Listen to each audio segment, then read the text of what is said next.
I think the simplest reason that there are thousands of religions around the world is due to meaning equivalence, which is that any meaning is better than no meaning, provided that such meaning makes one want to live an extra day.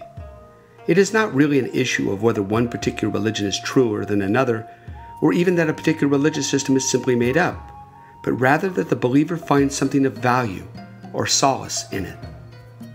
The theory of meaning equivalence helps explain why even the most bizarre of creation myths can be accepted as true by otherwise very rational and level-headed disciples.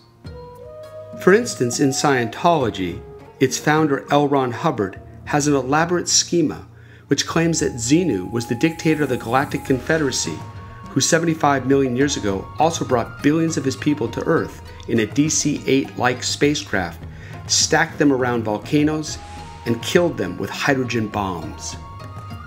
Official Scientology scriptures hold that the immortal spirits of these aliens adhere to humans, causing spiritual harm.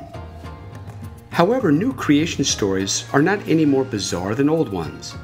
Being brought up in the Roman Catholic Church, I was taught almost from birth that thousands of years ago, if not millions, there lived two humans named Adam and Eve, who displeased God by eating from the tree of knowledge, even though they were forbidden by him to do so. However, a closer reading of Genesis shows that there was also another tree in the Garden of Eden called the tree of everlasting life, and because God feared that Adam and Eve, with their newfound knowledge, would soon discover its location and eat of its fruit and become like him, he cast them out of the garden and put an angel in a flame of fire to guard it, ostensibly forever. What overall purpose do these narratives serve, particularly if one cannot verify their respective truth claims?